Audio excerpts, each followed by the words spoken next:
Mheshimiwa Naibu Spika, mwenendo wa viashiria vya uchumi na bajeti katika mwaka 2024/25 umeendelea kuwa wa kuridhisha.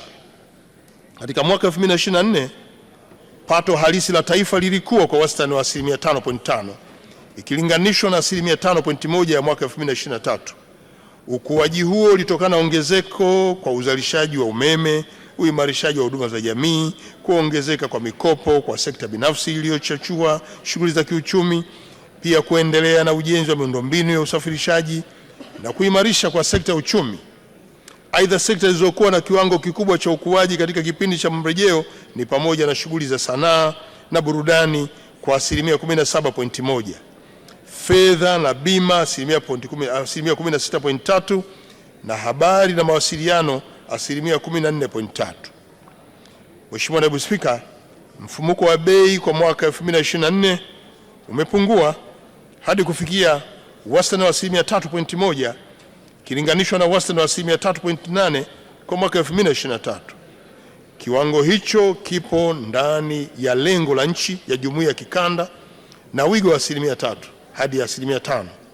Katika muda wa kati, kupungua kwa mfumuko wa bei kulitokana na utekelezaji wa sera madhubuti ya fedha na bajeti, uwepo wa utoshelevu wa chakula nchini na uboreshaji wa miundombinu ya uchukuzi iliyorahisisha usafirishaji wa bidhaa kutoka maeneo ya uzalishaji hadi kwenye masoko. Mheshimiwa Naibu Spika, kwa kuzingatia ushindani wa kibiashara uliopo katika ukanda wa Bahari ya Hindi, nchi yetu imechukua hatua mahususi ili kunufaika na fursa ya kijiografia ambayo tunayo ya kuwa ni lango kuu la biashara kwa nchi jirani. Hatua hizo ni pamoja na uboreshaji wa bandari zetu zilizoko katika bandari kuu na uwekezaji wa sekta binafsi katika kutoa baadhi ya huduma bandarini.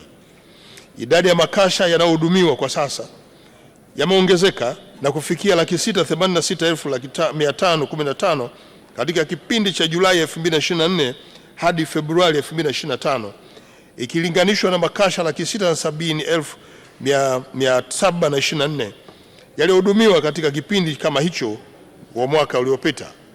Ongezeko hilo linachangiwa na uwekezaji uliofanywa katika gati 0-7 ambapo idadi ya makasha yaliyohudumiwa katika eneo hilo yaliongezeka kutoka 122,339 hadi 160,286 katika kipindi hicho. Aidha, muda wa meli za makasha kusubiri nangani umeondolewa kabisa. Hivi sasa meli hufunga na geti mara tu zinapowasili katika bandari ya Dar es Salaam. Hali hiyo imepunguza wastani wa muda wa meli zisizokuwa za makasha kusubiri nangani kutoka siku 46 za awali hadi siku 7. Mheshimiwa Naibu Spika, mafanikio mengine yaliyopatikana katika bandari ya Dar es Salaam ni pamoja na kupungua kwa idadi ya meli zinazosubiri nangani kutoka meli 30 hadi 3. Muda wa meli wa kuhudumiwa nao umepungua kutoka siku 4 hadi siku 3 kwa meli za makasha. Muda wa kuhudumia meli za mafuta umepungua nao kutoka siku 10 hadi siku 3. Kuimarika kwa utoaji wa huduma hizo kumepunguza tozo za meli hizo kusubiri nangani na hivyo kuchagiza kupunguza gharama za bidhaa kwa Watanzania.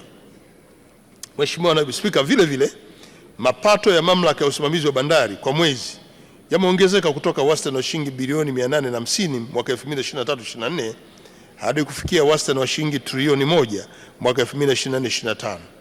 Aidha, mapato yanayokusanywa kutokana na ushuru wa forodha nayo pia yameongezeka kutoka shilingi trilioni 9.35 mwaka 2023/24 hadi shilingi trilioni 9.86 kufikia Februari 2025.